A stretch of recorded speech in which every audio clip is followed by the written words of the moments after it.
Hello, welcome, and thank you for joining us on DisrupTV.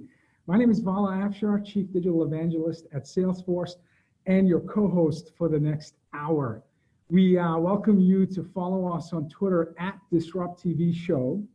Send us your questions using hashtag DisrupTV, and Alan, myself, and our distinguished guests will do our best to answer you live, and we'll certainly follow up after the show. My good friend and regular co-host, Ray Wong, is on his way to Davos for the World Economic Forum. So we have our favorite and most popular substitute co-host for DisrupTV joining us, Alan Lepofsky. Alan is Vice President and Principal Analyst at Constellation Research, where he covers the collaboration software industry. He has 20 years of experience in the software industry, so he clearly started out when he was 15. And Alan helps companies understand how to develop and implement collaboration solutions that help employees get their work done and done fast and smart, best way to serve customers. He is an influential blogger, keynote speaker, and a must follow on Twitter at ALANLEPO, Alan Lepo. Alan, welcome to DisrupTV. Hey, Vala, good to see you as always. Thank you for a favorite guest co-host is better than bringing in the second stringer. I like that. Thanks. No, you are one of the best. I'm pretty sure if I ever have to do something else, Ray's going to have you jump in as the permanent co-host. So I love being here. Thanks for having me, and I can't wait to talk to all three of today's guests. It's an honor and a privilege. Our first guest is one of my favorite people, and it's a privilege for us to have Angela Blanchard, President Emerita of BakerRipley and Senior Fellow at Brown University. Angela is globally recognized expert practitioner in community development, disaster recovery, and effective long-term integration for immigrants and refugees. What an incredible person. The world needs more Angelas today. Angela received the 22nd Heinz Award in the human condition category for creating a transformative model of community development that has become a powerful and positive model for cities looking to thrive in the midst of complex demographic and social change. Angela's breakthrough strategies have successfully revitalized neighborhoods by leveraging Houston's diversity while providing a powerful model for cities across the globe facing the complex challenges of community transformation. Under Angela's leadership, for more than 30 years, BakerRipley became the largest community development organization in Texas and among the top 1% of charitable groups nationwide. It currently serves more than 500,000 people in 48 countries and operates with an annual budget of $250 million. Angela has been profiled in New York Times, Wall Street Journal, Atlantic, Fast Company, CNN, NPR, and so much more. She is recently appointed the non-resident senior fellow in the Centennial Scholar Initiative at the Brookings Institute in Washington, D.C. She's another fantastic follow on Twitter because her stream kind of feeds the soul and makes you a better person at CAJUNANGELA, Cajun Angela. Angela, welcome to DisrupTV. Thank you. I think the only person that really enjoyed that perhaps was my mother. But I had such a hard time cutting your bio. I had such a hard time shortening it to a minute. You've done so much. Expert practitioner community development. That's it. That's all. So I'm so glad to see you. So happy that you're here. So happy. Alan, please. Sure thing. So Angela, let's, Vala's unbelievable introduction aside, I know they're always fantastic. Why don't you take a minute? Like you said, you shortened it down to, community builder. For those that are new to following what you're doing, I love watching your TED Talks and some of the other videos that are out there. I could spend the next 45 minutes just asking you about 3 or 4 of the phrases that I've written down about what you do. But why don't you start off with just a minute or two telling us in general the background of what it is you're doing and which communities you're helping to reshape. So my passion really is to see the realization of human potential. And I think we work through cities, and especially now, cities are destinations. They're massive inflows of people, cities being shaped by migration, by urbanization, by climate change. And in every city, we have this challenge of how do we welcome and integrate? How do we create on-ramps, landing places and on-ramps for the newly arrived so that we keep a constant flow, we keep that constant flow of people engaged, and we keep them connected, and we can make sure that what they have to offer can be valued in every city. So the way I have gone about that work is to work with communities and neighborhoods, with the people themselves. There's a practice of appreciative inquiry, which is how we take a deep dive into finding out what matters most to people and how that shapes what they long for and hunger for. And then side by side in these communities, we draw investment in to create, to bring to life the things that they're trying to accomplish in their lives. We shorten it. We say everyone wants to earn, learn, and belong. And we try to make that possible in every city. So everyone wants to earn, learn, and belong.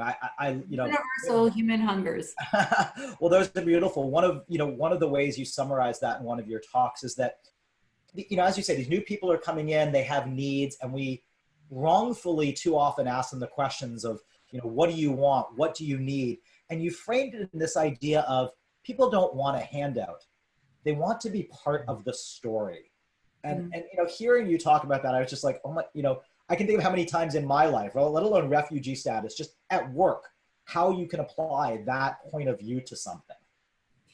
Well, I think in general, all the old constructs that we've created that are deficit model thinking. So let's look at you, for example, Alan, and instead of being thrilled at your contributions about how work is being redefined, how we're reshaping the world in all these different ways in terms of how people offer people do earn.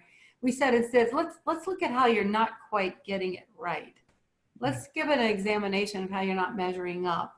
Let's create some paradigm spreadsheet, some set of metrics, and then we'll measure you against those. Not you ideally and what you have to offer, but you against a set of metrics that you'll never meet.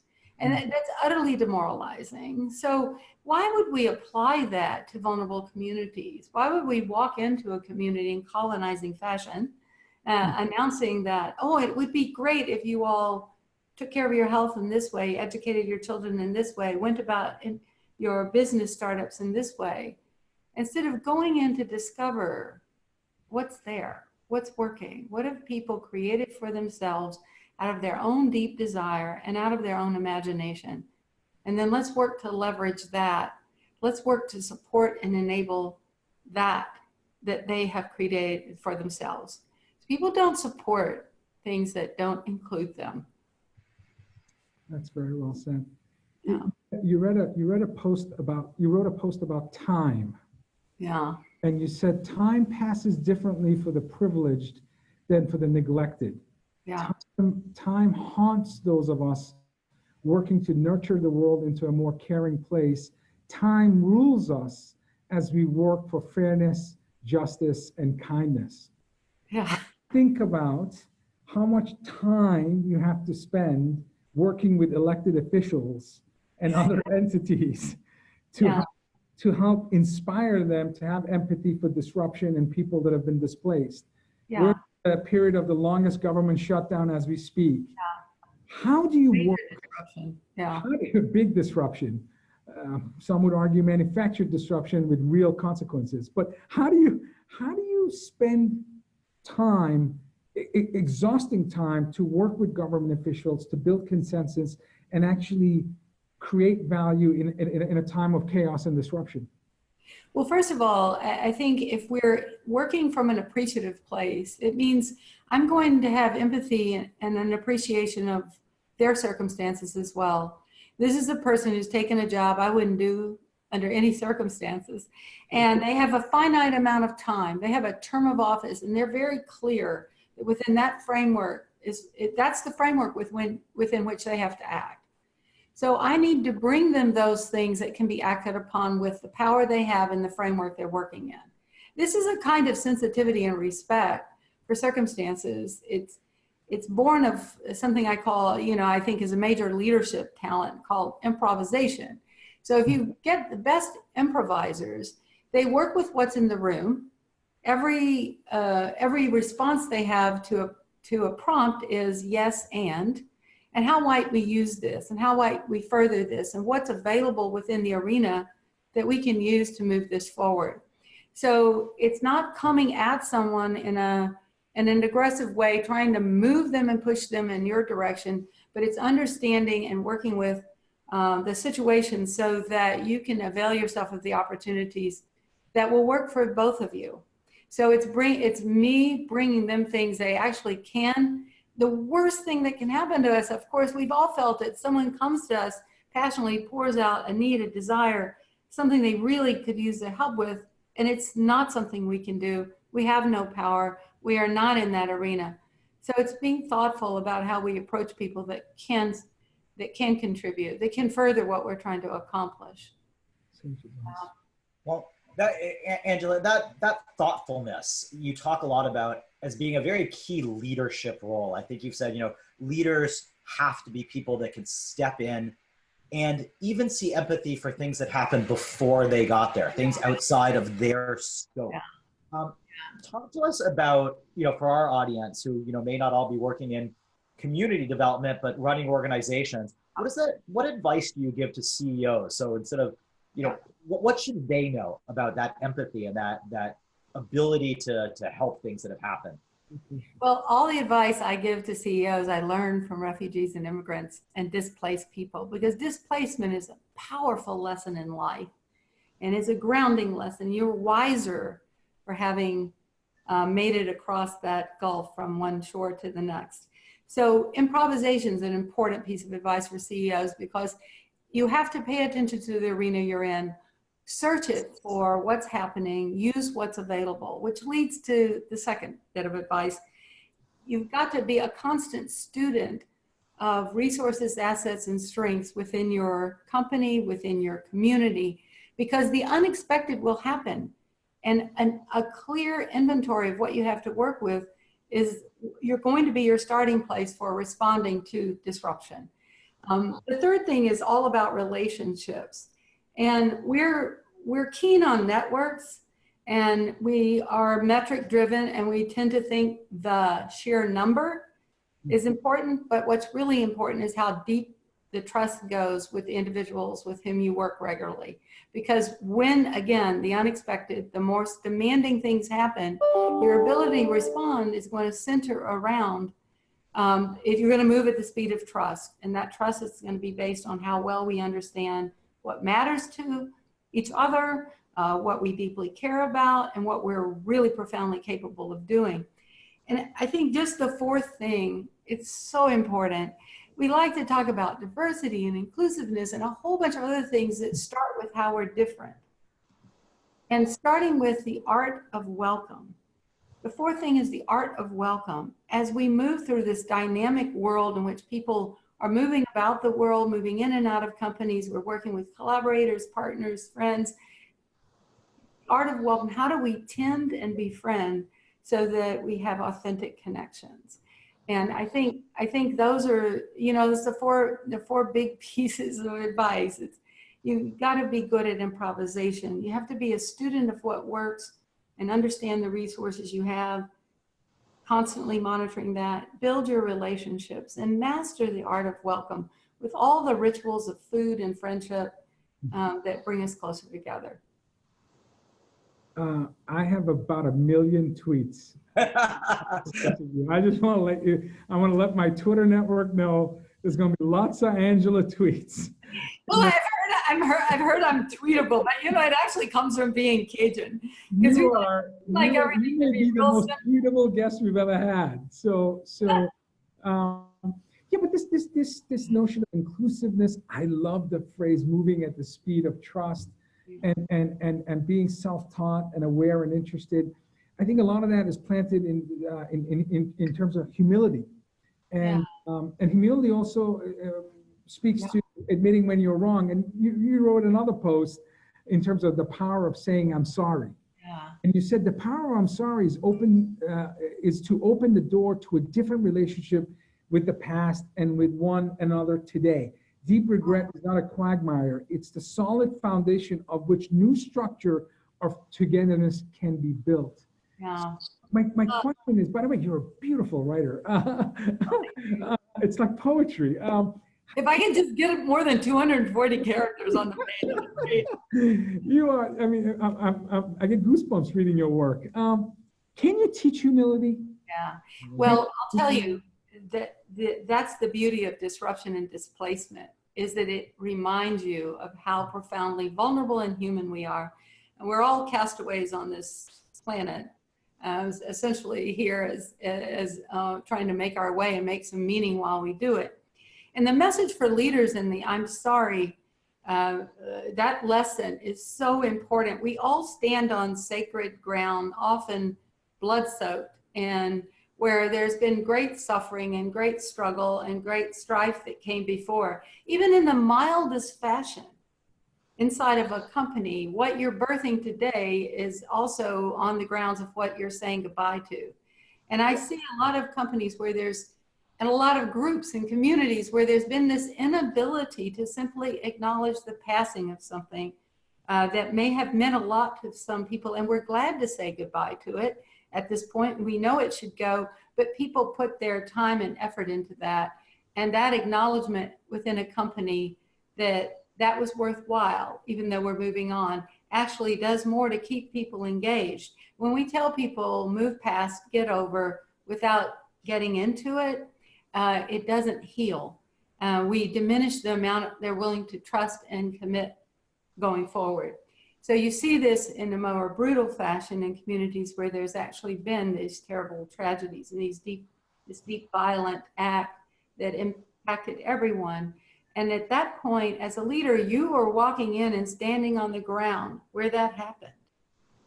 You must be able to know that while you may not be at fault, you're standing there today, you are responsible. And that owning the responsibility for what came before, even when you didn't directly act upon it, it takes you have to have a strong backbone and be much more concerned about everybody else than you are for yourself. Owning and being responsible for what's come before. That's something I think I need to work on, even in my life. So thank you, just for inspiring me, let alone hopefully everybody else on this call. And you're so open and transparent about where some of this background of your knowledge comes from. You talk about your upbringing and your family and the home you lived in with your siblings and things. And you said a phrase that I absolutely adore. You said you need to create, or it was something your parents, I believe, taught you or you learned from them, create a life from imagination. Yeah. And, I can't think of anything I'd rather sort of be able to do on a cold wintry day here in Toronto. Talk to us about that for a moment, how that applies to all these people coming in. And you mentioned the hardships and the gaps they have to go through to get to this wonderful state. How do you teach these refugees and these new citizens how to create a life from imagination? Oh, no, you got that backwards.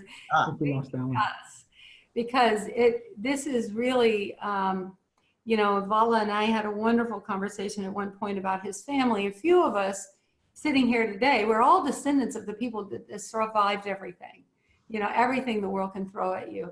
We're here because they made it through.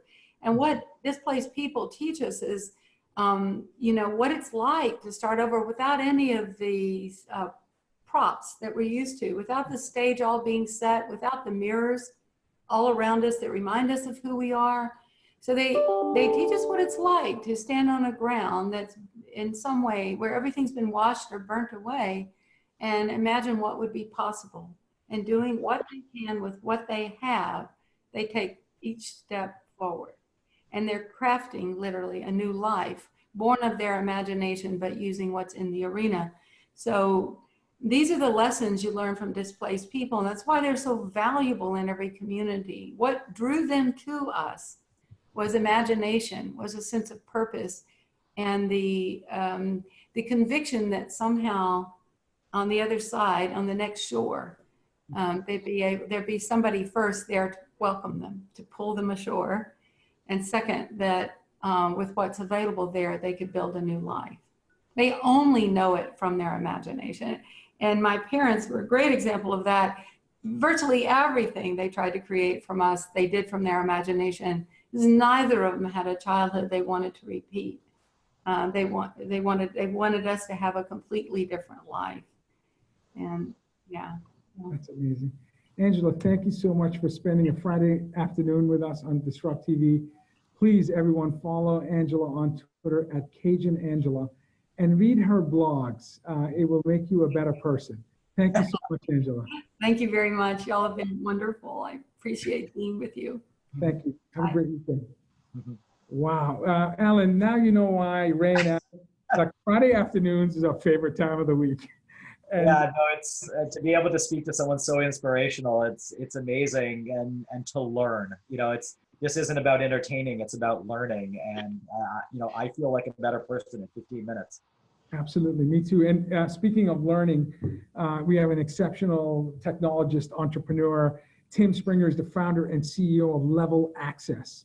Tim has dedicated nearly 2 decades to ensuring that technology will not only meet regulatory standards, but also support real-world use by individuals with disabilities.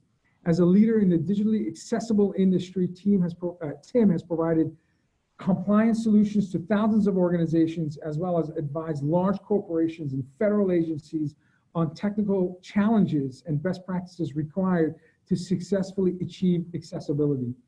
He was named, in fact, the White House named him Champion of Change. I love having champions of change on our show. You can follow Tim on Twitter at TimSP00. Welcome, Tim, to DisrupTV. Yeah, thanks for having me. I will be neither inspirational nor particularly educational, but I'm fun, and it's Friday afternoon. I highly doubt that. I think you probably. I doubt that. You're working in a field by definition. His only existence is to help people. So I don't think you can put yourself down that way, saying that you're not doing that. So you are definitely inspirational. So with that said, like, why don't you tell us, so what got you to, I think the company's about 20 years old. What was the driver? What's your passion behind this area? What helped you get started in the accessibility space? Yeah, so roundabout journey. Back in 1997, 1998, we started to form the company, and I'm almost 40 now. I know you can't believe it because this youth and beauty and radiance that I have, but I've been doing this about 20 years, and so I was back as a freshman in college, and a bunch of friends and I wanted to start a company, and that was 1997, 98. So that was what everybody was doing then, and we had gone through a couple ideas, and then one of our friends is a guy in a wheelchair, and he was like, "Hey, I was just in Europe, and it was really difficult for me to find a place where I could go and get information about what was accessible and what wasn't. It would be great if there was a website I could go to figure out what places were accessible." And we were like, "That's the greatest idea ever," right? This is an amazing moment. And so essentially we started building this website. It turned out it was not the greatest idea ever, but we had found this issue of digital accessibility in building that website. And so then we pivoted and basically said, hey, instead of making one website accessible, why don't we make all websites accessible?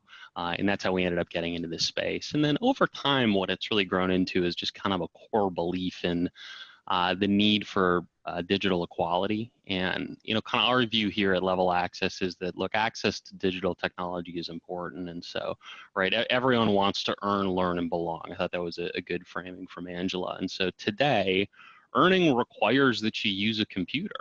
If you don't have access to your computer, you really don't have access to some of the best economic opportunities. Learning, when I want to learn something, I Google it, and I go online, and then I watch a YouTube video, and then I read a Wikipedia page. And belonging more and more is done online. Like, we're interacting right now over the web, over TCP/IP, et cetera.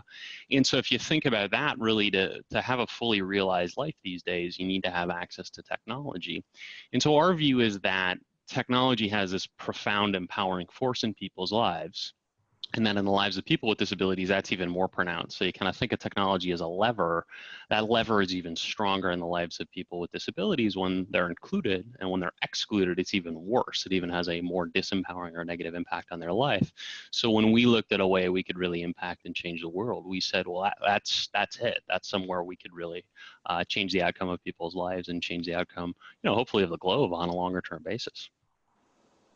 Okay, so you failed is not inspiring. Okay, good. Well, so fair enough. Carry on.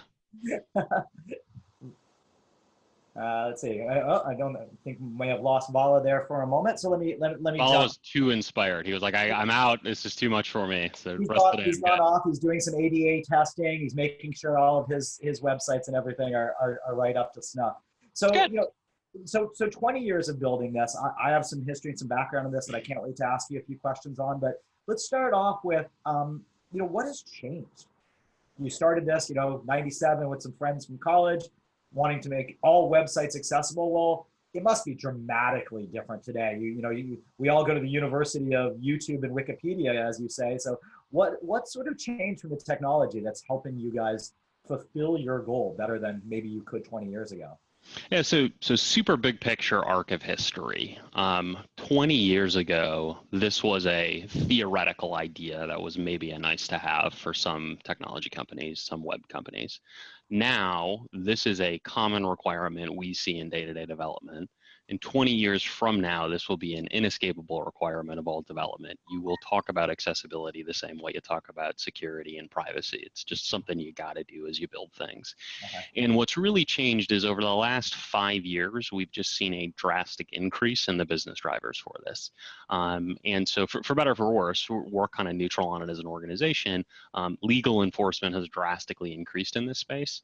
And so that enforcement has then driven companies more and more to adopt these requirements, which honestly most organizations are desirous of adopting them anyways. I think they have an interest in doing this because it's the right thing to do, and the laws then sort of give them air cover to be able to actually do that. But really the biggest thing we've seen change is that this has gone from a theoretical requirement to a real hard business requirement. And that's driven the growth of our business, but then driven, the maturity of the technology, the maturity of the approaches, et cetera. But we're still really in the very early innings of this. So if this is a baseball game, you're in, the second inning of a 9-inning game here. So we're interested to see kind of what happens over the next 5, 10, 15 years as this becomes really, really ingrained in the mainstream. Well, you mentioned that there's some legal aspects to it, so there's some enforcement that's coming, and that it's going to become sort of more commonplace than it is today. What are some of the challenges, whether it's a huge company or a small company, face in doing this, where the trade-off and the cost to them and the speed? And I think of I started my IT career at IBM, and we were famous for inventing things quickly but never getting them to market. And things like accessibility were one of the reasons IBM would spend a huge amount of time making things where colorblind accessible, reverse character sets, blah, blah, where these little startups would come up and do like an English only Chrome browser, really cool thing that served 1% of the market, but that got out there, where we would have to struggle to make sure everything happened. How do you instruct or help or guide companies to find that right balance of doing what they need to be doing, but also be cutting edge? Right. So the short answer to that is we use data and math to help people make a lot of those decisions, which is kind of a trite answer from a technology person, but really is the best way to make those decisions. So if you think about your contrasting experience at IBM, where you had what I would call pretty robust accessibility standards, and that ultimately, you may argue, slowed your time to market. And then you think about a small company that has light or no accessibility standards and could put things out into the market. The question is, at what end of that spectrum does it make sense for a business to live at? And essentially, as the market of your product gets bigger and your product gets more mature, you're probably going to evolve to a more mature accessibility position. So if you think about it from a legal risk perspective, right, the small startup just doesn't have a lot of legal risk because the product isn't that widely used. And so there's a degree of accessibility investment it makes sense for them to have, just kind of from a general societal perspective, but they may not have it as well perfected as a larger software application. And then as enforcement goes up, that line, if you will, sort of pushes further and further into small business territory. And there's a point at which it's just any app going to market has to have this in it, but we're just not there at this point. So it's really kind of weighing those things out. And our view is that our market is best served, digital accessibility is best served by us putting that in really concrete terms and not having it be qualitative and discussions about you should do this because it's good and it's an abstract thing. We think you should be able to do it because it's really defensible in terms of your business plan and how you actually want to go to market with a particular app. But the real direct answer to your question is these things do live on a continuum. And one of the misconceptions is that accessibility is a black and white thing, that you either are or not compliant. And that's really, for a variety of reasons, just not the case. It lives on a continuum, and there's an investment point that's optimal for your organization. And you should work with a company like Level Access that can help you figure that stuff out. That sounds like a perfect use case, which sort of segues us into the company itself. Let's talk about Level Access for a minute. You said, been around 20 years. You were self-funded for the first, 17, 18 of that. And I think back in 2017, I think it's the first time you guys looked for outside funding. Yeah. And then what changed? What caused that? And what are the pros and cons of that? Tell our audience. Yeah, so we had a 40 million plus Series A, which is kind of ridiculous, right? That's a pretty big Series A for a company, which was cool. And as you mentioned, we were pretty much self-funded, bootstrapped. Yeah, we had some funding from friends and family and some other stuff, but really nothing formal. Two big things happened. One was the timing in the market was right, and so the market had started to firm up. And our view was there was going to be a dominant at-scale player that could really do this effectively at a large scale for big enterprises. But there are certain things you got to do to be able to be that player. And so we said it should be us, basically. Like, it's going to be somebody, it might as well be us. So the market timing was right. And then the second one was the growth in the company was right. And so kind of our view was, we want to get an arbitrary number, $100 million, right? We want to get there. And we could figure it out, but us figuring it out on our own will take 6, 7, 8 years. If we partner with someone whose business is growing companies like this all day long, the likelihood we will get there is drastically increased. And then in addition to that, the time is probably drastically decreased. So the likely outcome goes up, and then actually your time goes down. And basically that has been proven out. So for me, it was the capital was nice. We didn't need the capital as much for expansion given where the company was at, but the expertise was just amazingly helpful. And that's a good way to think of kind of the entrepreneurial decision there, which is my business is growing, my company. Our private equity partner, JMI Equity, which is a wonderful organization out of Baltimore in San Diego, their business is growing companies like mine, and that partnership, when you get that dynamic right, just has a huge positive impact on the company, and that's what we've seen over the 18 plus months since the investment. So that's interesting. You've made that switch from, and again, congratulations on a $40 million round. That's definitely deserves a round of applause. But now that you're, I don't want to use a negative word, a little bit more beholden to an organization than you were in the past. You now have, shareholders that you have to think about and things. How do you balance that, making profit for your organization versus the social good of what you're trying to do in the first place with the company? How do you find and strike the right line there? So we were thankfully pretty straight up when we went out to the markets about who we were and about the social impact aspect of our business, and found an investor that really had fallen in love with that and liked that and wanted to support that. So the first thing about getting the balance right is just being upfront about what kind of business you are and what do you want to do, and ultimately we said, hey, here's how we want to go about operating our business in an effective way. Here's also how we want to go about affecting societal change. And so if you want to invest, that's what you're buying into. And good, in my experience, good sort of tier one investors will lean into that. And the reason they'll lean into that is it turns out it's not only good for the company, they not only get to do something good with their capital, which is actually important for a lot of people in private equity. Shocker, but a lot of people there are actually really concerned about societal impact, but it turns out it's actually really good for the company as well. And it moves the needle on a lot of metrics that actually are important to entrepreneurs. And so that was kind of our combination. It was just about being open and candid with everybody about, hey, here's what we think we can do with this, and here's how our plan is to balance, EBITDA as an example, with serving people with the needs of people with disabilities, and then making sure everybody was aligned with that. But it's a tricky balance, and it's a tougher balance to kind of for less mature companies as you get started, to not necessarily get those two things right. And what we've seen a lot of challenges within some peer companies in our space that haven't done as well is they're really great at the social dimension, but they're not great at running the company. And so then the company goes bankrupt. Okay. And the social dimension never happens, or the opposite, they're really great at the company dimension and not great at the social dimension. And so you end up with an entity that doesn't really have a soul, and ultimately it's not that compelling to people that want to spend their careers with your organization. So it turns out at the end of the day, getting that balance right actually helps you run a much more effective organization, in my opinion. Well, I love talking about how you find that balance and partnering with someone that has those same goals. You've done great as an entrepreneur, starting this company from, again, back in university with a bunch of friends that had a great idea, making it through, becoming successful. What advice would you give to someone that's starting off now? Because things are certainly probably different than they were 20 years ago. Is it better? Is it worse? Is it more competitive? Is it easier to start a company now? Talk to those that are out there going, hey, I want to do this. So my first advice, if you want to be an entrepreneur, is don't be an entrepreneur. My second chunk of advice, if you want to be an entrepreneur, is don't be an entrepreneur. And my third chunk of advice is, if you ignored my first 2 points, you're probably going to be an entrepreneur. So that's kind of the first thing is, you have to just be so stupid and pig-headed about this to be successful in this line of work. That you really, really have to have a huge amount of determination for it.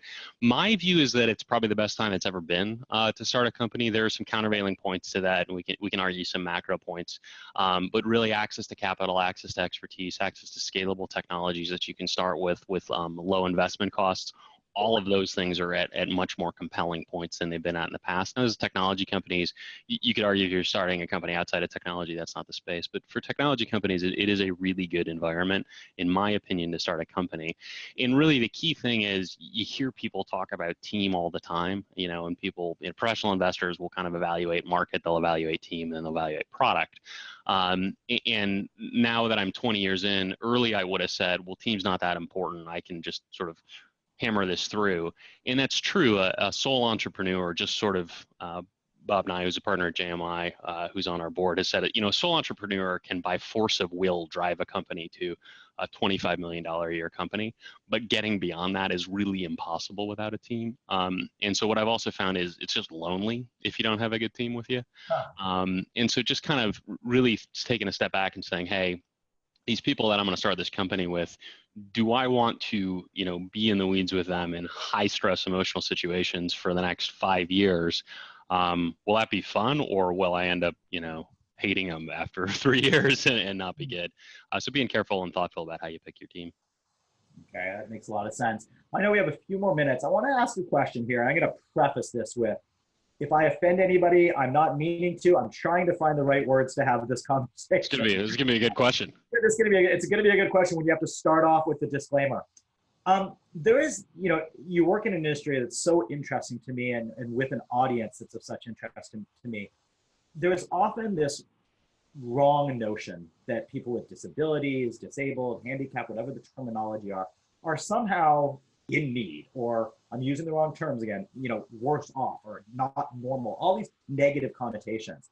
And I've heard so many amazing lectures lately over the last little while of flipping the script on that and finding the ways that these people are better or enhanced or, augmented in these capabilities. And I look back at when I was at IBM, there was a visually impaired person in my organization, and she had a screen reader software. I think it was called JAWS, if that's still around at this time. I'm not sure which tools there are that are out there.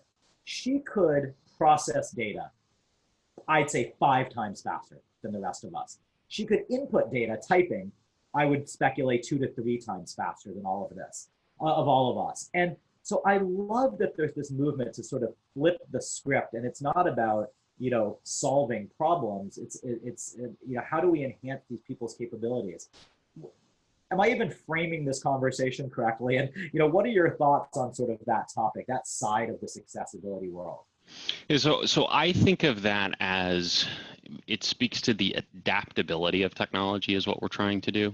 And without getting into deep, boring technical jargon, a lot of accessibility comes down to less I am changing the experience that is there so it works for a particular population, more I am enhancing the experience such that it can be modified to the communication needs or the interaction needs of particular populations. So as an example with your coworker at IBM, right, there were things that you could do technologically in websites, web applications, mobile applications, whatever technology she was using, so that would translate well into that auditory experience. And she had a far optimal auditory experience and auditory ingestion pathway than you would. So if you think about it kind of in that framing, that's what I found useful, which is we're trying to make the technology so that it translates into an experience that's optimal for an individual. And what's optimal for me may not be optimal for you. As an example, right? My parents, the low contrast, low font size on a mobile phone is not optimal, so they expand it. Well, so that's an accessibility feature, and so that's ultimately what we're trying to build in is ways for you to take base technology implementations and change, particularly the user experience, such that they work for the needs of specific people. Well, I'm embarrassed to say I have to push, Command Plus more often now on my screen than I used to have to get that bigger font size. So falling into that trap as well. Well, look, Tim, thank you so much, not only for joining us today, for what you guys do. Again, self-deprecating or not, you really are doing something super well for this world that's making a big difference. And we appreciate hearing from you and working from you, and want to hear back later this year on, how technology is changing the game and what the next step is for you guys. Okay? Sounds great. Thanks for having me. You're very welcome. Have a great weekend. Dude. Okay, so to those that are out there that normally get to, oh wait, we might have Vala Bach. I was just going to make excuses for you not being here. Are you technically returned? I am so sorry. No problem. I'm glad to have you back. This is DisrupTV, and unfortunately, I was disrupted with my laptop in a. Oh, it may still have problems, or is that just me? No, it's not you. All right. Well, I'm going to assume that Vala is back frozen once again. And Dion, you and I, why don't we kick off into this? So that's right. We can roll up our sleeves and go at it. I think we can. So this is going to be a tough one. Dion and I have been friends for, more than a decade here, working in similar fields, interacting with similar people. But for those of you that don't know both of us, let me start off this introduction. Dion Hinchcliffe is Vice President and Principal Analyst here at Constellation Research, where he covers leadership strategies for the new executive C-suite. He's an internationally recognized business strategist. I've seen him in action in that. Best-selling author. I've read his works. Enterprise architect and an industry analyst and a keynote speaker. So I don't know if I did that justice the way Vala would, but I'm trying. Dion, why don't you tell us what it is your specialty is and what we're going to chat about here today? Well, sure. Actually, that was a great introduction. So it covered the high points. And really, today, I spend most of my time working with digital leaders. And leadership today doesn't just come from the C-suite anymore. Leadership comes from all walks of the organization, all walks of life, often outside your organization. And this is one of the things that we're really learning is to be able to tap into the power of what some call change agents. And this is, the whole conversation on digital transformation is where I spend a lot of the time saying, how do we take where we have been and create a place that will take us to where we want to be as a business, as a society, as the culture. We've got a lot of work to do because the world is changing faster than our organizations are, than often even we are personally, right? So it's dealing and coping with change successfully, and we have to. I guess my whole practice could be summarized as how do we match tech change with human change? They're both equally important. I'd even argue that the human component is more important. And so, what are the techniques and possibilities there? So it's an exciting time and exciting work. Absolutely. So you brought up, the buzzword bingo for those that are out there following us along with their bingo cards, digital transformation. Obviously key, top of the CXO level, mind these days, but you talked about that leadership is changing a little bit. let's dive in. You know, we're starting off the year here. Those CIOs, what are some of the things, what are you predicting that they need to be focusing on for 2019?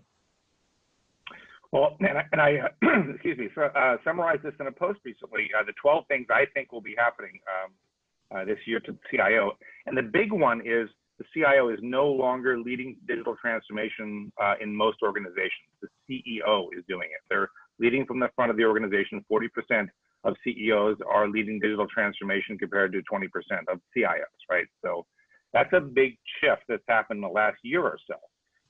And that's really kind of put the CIO in a tough spot, because they had an opportunity the last 5 years to get out in front of the organization and say, here's the art of the possible. Here's what technology could enable us to do in terms of revolutionizing customer experience, creating new digital business models that will sustain us into the future, making sure we see the blue market territory out there. There is so much unclaimed territory in the digital world, even though so much seems to have happened. But organizations typically aren't even looking that way. They're saying, how can I just kind of incrementally improve what I'm doing?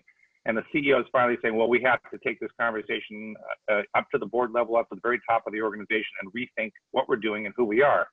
And so I think CIOs have one chance this year to kind of ingratiate themselves to the CEO and say, I'm your right-hand person for doing that. I can partner with the board and I can map out that future for you. I'm the best person. I have most of the tech budget. I know where the data is. I know what the technology is capable of doing. Let me partner with you. And I think that was at the top of my recommendation list. And you have to at least try for that, or you become, essentially a glorified PBX guy. So if they're not going to spend their time replacing that PBX in the closet with, a cloud-based solution, if they're really doing that high-value business transformation, which you mentioned, isn't just digitizing things, it's changing the business model. It's changing who the company is, what they do. Then if they're the right person, what is the barrier? What has been preventing them from having that relationship with the board today? Is it just not awareness, or is there something standing in the way? Well, I think we're seeing an evolution in the CIO mindset, right? So the skills haven't been there. I think it's taken most CIOs in the industry a while to see the writing on the wall and then prepare themselves with the skill, right? So senior executives are always looking at continuing education. They're trying to learn faster. They build networks with people that they can lean on and get advice from. They're trying to learn, but it's taken them a few years to get up to speed and saying, I need to be able to have the skills to do this. Most CIOs haven't been able to do that. Now, even with the skills, you need permission. So getting that permission from the rest of the C-suite, from the board, saying, I'm the person that you should put many of the eggs of the future of the company in my basket. I am the right person for that. That's all taken years to put into place. And there's, I think, 2019 is the year which you have to really make that play, even if it's a Hail Mary, or the CIO is going to be the infrastructure person and not the innovation person. Well, there's nobody out there better than you to have stories and a background and know the CIOs that have done this successfully. When you came on board at Constellation a few years ago, you started something new for us, this thing called the Business Transformation 150. Do you want to explain to the DisrupTV viewers that are unaware of what that is? And then let's talk about some of those success stories. Sure. So when I came on board, I talked with Ray and all of you in the organization saying, what's really lacking is storytelling. We don't, like we do in many other industries, we don't publish a lot about what's really working because there's a competitive advantage. And so to concealing, I've discovered a secret in the digital world that works really well. I don't really want to share that. So when we go to conferences, you might see the Netflixes and a few other organizations that are really ahead talking about that, but there's not enough storytelling about what works, who's doing things in their industry and making it happen. So Ray and I sat down and said, let's try to identify some poster children. These are digital leaders, again, tend to be C-suite, but can be from any walk of life that are doing something special with emerging technology in a disruptive, move the needle kind of way for their organization. So we select 150 members each year. We bring them out to CCE, which is our Constellation's annual events every year. And we tell their stories, right? We capture the knowledge that they have and we try and help spread it. And a lot of it is just connecting people together so they can find those leaders and talk to them and exchange best practices. And so we think that's really important. That's one of the biggest missing pieces. Why organizations are going so slowly, even though technology is changing so fast, is we don't have enough proof points ahead of us to be able to pathfind the way. And this should help. Proof points. Love that concept. Proof point versus shiny object. You know, which of those actually has more business value? And I think you and I have both seen over the last decade or so, every time there's a new technology, a new exciting trend, a new buzzword, people want to jump on it just because. You're doing such the opposite. You are focusing on working with people that have proof points, measurable, specific outcomes, and that are making their organizations more successful. Are there any stories you have that you maybe want to highlight that are standing out these days? Well, first, just to address your point. And no, it's fine. First, your point is absolutely right. MIT did this great digital transformation study, and they looked at how people were spending their innovation budgets on emerging technology. And they found there's two categories. There's the fashionistas, people who are throwing money at every hot new thing that comes down the pike, right? So if there's a new buzzword, they invest in it to see if there's something there. They turn out to actually not be as effective as what are called the digerati, people who are very much more practical things. All right, let's not jump onto every bandwagon. Let's really think through how we can apply this to our business and invest selectively. And they spend money more wisely. They don't waste budget, and they have more impact to their bottom line with digital than the fashionistas. And so there is real systemic data saying that you shouldn't just throw your hat onto every emerging technology. The shiny object syndrome is a real problem. You need to invest your management time, your resources, and your ability to execute into the areas that are really going to impact your business, and that's true. And so, there's so many good stories out there. One of my favorites, and this is a topic that you and I are both interested in, is making our organizations more connected from the people side, and that's the story of Bosch Global. Still, I think the best social business story, right? Social business being, let's connect our organizations, let's remove all friction to engagement, let anyone participate, let's create emergent outcomes intentionally, those types of things. They were able to achieve. They funded their effort, and they used like Dave Gray's book, my book, and some others kind of as the inspiration. And they're very German. Bosch is based in Germany. They gathered all their leaders, 350 leaders together in London, and said, we're moving more slowly than our small competitors. Let's go faster. Let's connect the whole organization. Let's roll out enterprise social networks. Let's hire 50 community managers, which you never hear numbers like that anywhere else. Let's make the pay grade of the community manager as high as the CEO can go as high as the CEO, grade 18. And then let's document this all in public, right? Because and show let's drink our own Kool-Aid. And so great success. 2 years later, they were done with the project, right? And now it's just about refining it. And so there are organizations that if you organize at the top and you can get people committed from across the organization, you can drive great amounts of change. And they have lots of fantastic data about they can now reprovision a manufacturing line. Went from 6 weeks to 7 days, right? Using better collaboration tools. So those are my favorite kinds of digital transformation stories. Well, that's a great story. I hope everybody listening can go out there and read more about that. Vala, I believe you've rejoined us. Dion and I have been chatting about social business. Welcome back. We're right now talking about sort of that business transformation where the example Dion just gave us is Bosch sort of rebuilding both their internal and their customer experience, their external customer experience. Do you want to jump in and ask anything about that? I'm just so upset that I couldn't introduce Dion. I had like the best intro ever, but oh, darn it. like I worked so hard on the intro. No, we just had recent research that said, and this was 5,000 respondents in a survey that said the customer experience is as important, in fact, maybe even more important than the product or the service a company provides. When you think of customer experience and employee experience, are these two separate things? Are they joined at the hips? How should CIOs think about, or any transformation change agent, think about the user experience, whether it's the customer, the business partner, or employee? Yep. Great question. And customer experience was number 2 on my CIO predictions for 2019. That's going to be where the CIO is finally investing and spending time in a way that they haven't before, working with the CMO in a way they haven't before.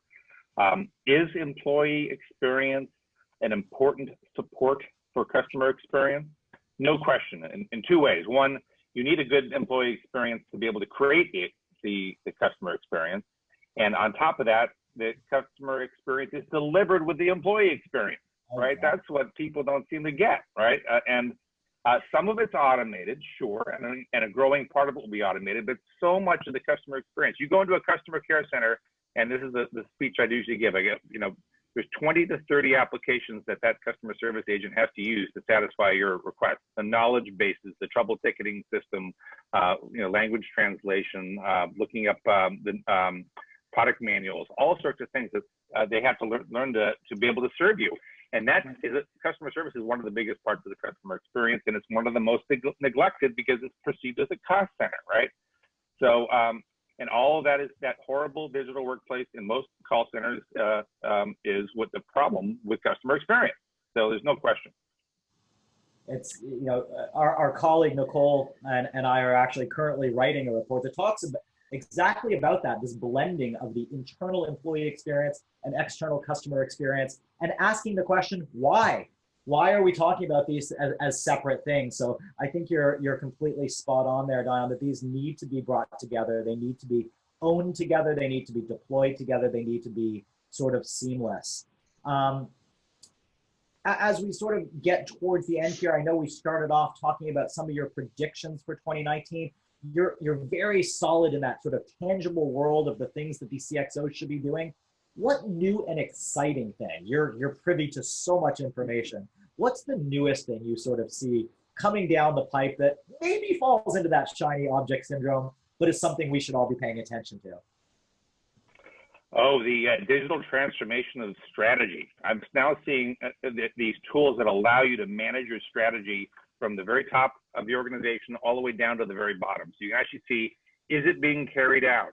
Are people even aware of it, right? That's usually the first indicator. Do you even know what the strategy is of our organization? And the answer in most organizations is no, right? I don't know what my corporate strategy is. I don't even know what I can do day to day to enable it because I don't know what it is. So we're seeing seeing this exciting kind of interesting technology category emerging, and they're all kind of all over the map. But I think they serve this need is that we have to align our organizations. This is more directed connectedness, right? So instead of a generic enterprise social network, which has great value because it can be used in literally an unlimited number of ways, but it's not aimed at specific problems. These new tools connect people and organizations around strategic, important topics about here's our strategy and how are you going to execute against it, and then measuring that and then rolling that back up. And there's now I've seen data now emerging that has real impact, as it should, if you could have an effective way of digitally managing your strategy. So that's what I'm seeing, at least from the C-suite. Dion, the beautiful graphic that you included in your 2019 predictions piece segmented the enterprise and the operating environment. And in the operating environment, you had a multi-cloud landscape, you had a war for talent or new talent and skill sourcing, and then you also had end-to-end customer experience just on the operating environment piece. So are we asking too much of the CIO in terms of, you've got all these emerging technologies, you have customer experience that's now leading priority ahead of product and service, and you've got the enterprise asking you to be secure, be scalable, be robust and adaptive. What do CIOs need to do in order to condition themselves like professional athletes in order to survive this onslaught of demand on IT? That's a great way of phrasing it. So yeah, the CIO has to be a professional athlete, and you're going to be an NBA or NFL level player. You have that level of skill to be able to do this juggling. And that's one of the things I said in my piece. You have to be the best juggler you've ever been. You have better been training the last 10 to 15 years to do this, because it is the toughest job there is. No one has more hats than the CIO right now. And they have profound tension. One is a risk management, a big control. I want to prevent cybersecurity and regulatory issues that are going to derail me and get me fired. And I need to push my organization to all these new crazy places that look crazy today, but where we have to be tomorrow. those are in direct conflict. And so I see the CIO also having to basically create their own chief infrastructure officer that reports to them, right? So there needs to be this separation of concerns. So you're seeing this kind of mini organization, there's a lot of CIOs are talking about this. We're all seeing it. 80% of the infrastructure piece of the IT department is kind of going under this role. It still all rolls up to the CIO. The CIO is kind of firewalled from that day-to-day concern that can really focus on the strategic direction. That's a real trend. Not big enough. I called it out this year. I mentioned it in my predictions, but next year, you have to do it or you'll break. No one can train to that level, I don't think. And my last question is, do you have advice in terms of sequencing of projects? How do CIOs or frankly any C-suite line of business leaders, where do they go to other than Constellation for excellent analysis and advice in terms of sequencing how they go throughout this transformation journey? Well, big change, big projects, big initiatives have a high failure rate. Everyone is avoiding them, and for good reason.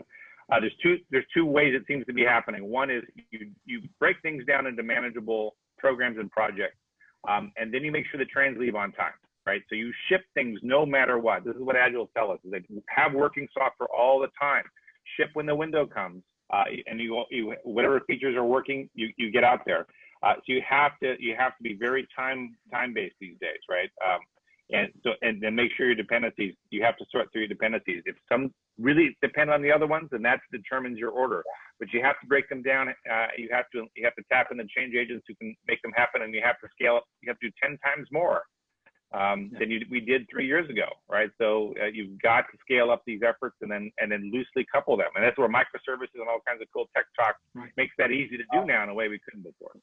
All right, well, Dion, I hate to be the bearer of bad news. I knew this would happen. I have 25 questions left to even chat with you. We'll have to dedicate an hour. Great talking to you guys. We are at the top of the hour. I think we're going to have to say our thank yous. And Vala, why don't you and I sort of close things off here? Yeah, thank you, Dion. Tim, I'm so sorry I missed your segment.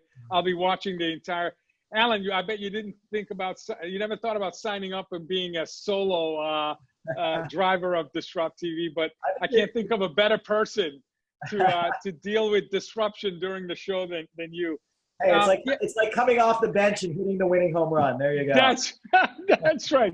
Exactly. You did that for sure. So we don't have a show. The guests made it easy. Absolutely. They always do. We don't have a show next week, although throughout the week, we have Ray at Davos at the World Economic Forum. So we will have shows throughout the week where Ray is live at Davos. I'll be dialing in from Boston, and we'll have guests throughout the week. We will follow up the following week on February 1st, which is our 3rd year anniversary show. And so we have a couple of shows from Davos in Tuesday and Wednesday, but we'll come back the following Friday, February 1st on our anniversary show. I believe we've crossed the 310 unique guest milestone. We have Perry Hewitt, who's the first chief digital officer at Harvard University, or any college and university in the country. She's a CMO, digital strategist, and board member. We have Miguel Gamino, executive vice president of global cities at MasterCard. And we have John Reed, one of our favorite guests, who's a co-founder of Diginomica. So amazing guest. Alan, thank you so much. Your final thoughts based on the conversations we had with 3 extraordinary guests today. Well, I just think, there's this amazing theme of what all 3 people were doing is focused on very different communities of people that they want to help. Angela, obviously unbelievably inspirational about building communities and understanding empathy and the needs of people, not asking them how you can help them, but ask them on, what is it that they have that's working and how can you kind of continue to focus on that? Tim, not in the citizen side of things, but in that accessibility for helping everyone on the entire internet be able to get level access to information and knowledge. And Dion, helping companies transform and become the best that they can be, helping that CXO level speak to the board and sort of figure out how to improve their companies. These are 3 different people in 3 different categories, all making the world a better place in very different ways. And again, great to be able to speak to each of them.